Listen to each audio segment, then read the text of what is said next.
All right, with us now is the House Democratic leader, Hakeem Jeffries.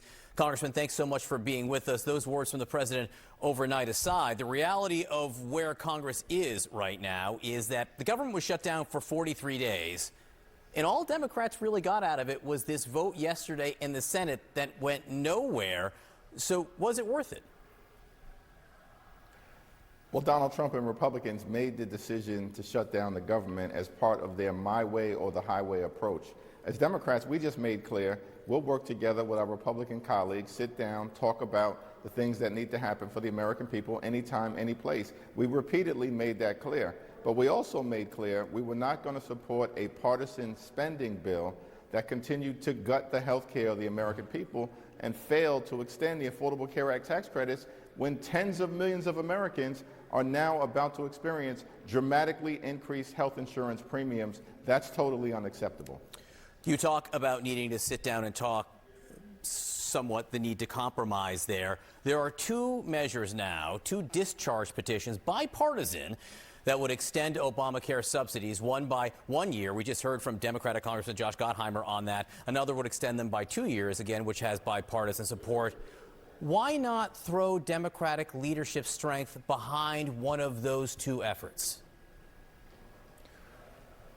Well, as Democrats, when we reconvene early next week, we'll sit down, we'll have a conversation to look at the options that are in front of us. One option we know is that 214 members of the House of Representatives support our petition to trigger an up or down vote on a clean extension to the Affordable Care Act tax credits. That means all we need are 4 Republicans, John. There are 220 of them.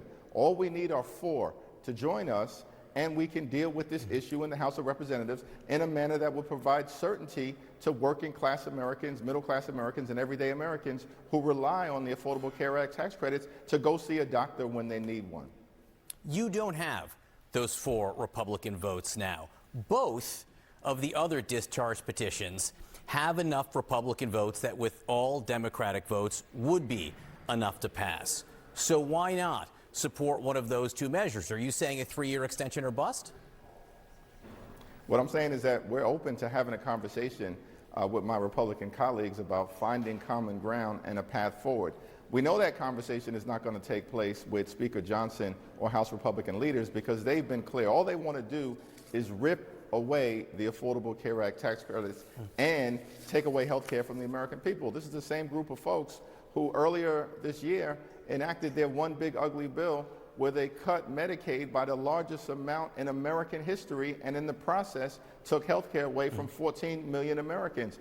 And hospitals and nursing homes and community-based health clinics are closing all across the country.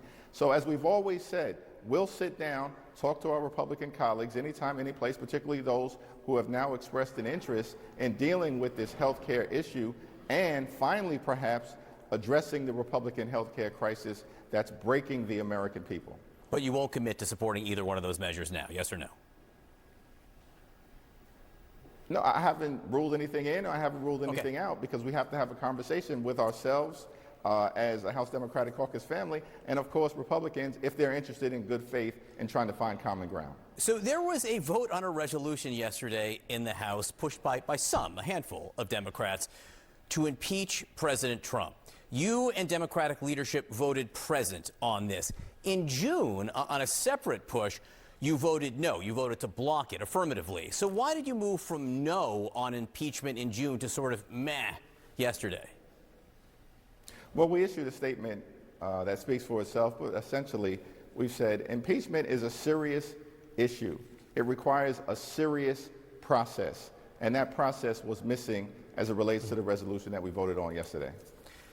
Finally, the president pardoned Congressman Henry Cuellar, a Democrat from Texas, last week. He was charged in federal crimes, basically taking $600,000 in bribes. After that pardon, you sort of welcomed it and welcomed Congressman Cuellar back into the fold. There's an op-ed in the New York Times today, written by a couple of former federal prosecutors who work for special counsel Jack Smith, who took issue with your moves after the pardon. They said Hakeem Jeffries welcomed the pardon and engaged in shameful pandering, apparently to maintain Mr. Cuellar's party loyalty. Most disturbingly, Mr. Jeffries did so by attacking the legitimacy of the criminal case against Mr. Cuellar, publicly dismissing the indictment against him as very thin. What do you say to this? Because Democrats have been very critical of a lot of the pardons that President Trump has made, but in this case, where it may benefit you, you seem to support it. I didn't welcome the pardon. I basically made a factual observation based on how I saw the indictment, that in my view, it was thin. These prosecutors are free to go out there and defend whatever they want to defend, say whatever they want to say. They have a track record that they need to be able to articulate and justify to the American people. I'm unfamiliar with these particular individuals, so I can't really comment on what they may have said. But the reality is, anyone, any American, whether you're a congressperson, an everyday American, whether you serve in office, don't serve in office, you are entitled to the presumption of innocence. You are innocent until proven guilty. It's shocking to me that these people would take issue with that reality. Well, they were charged. I mean, it's not an issue of being innocent until proven guilty here.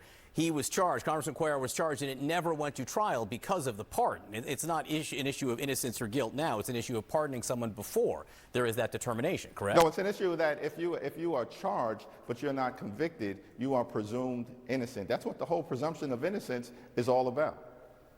All right. Leader Hakeem Jeffries, we appreciate your time this morning. You have a busy few weeks before the end of the year. Thank you. Kate?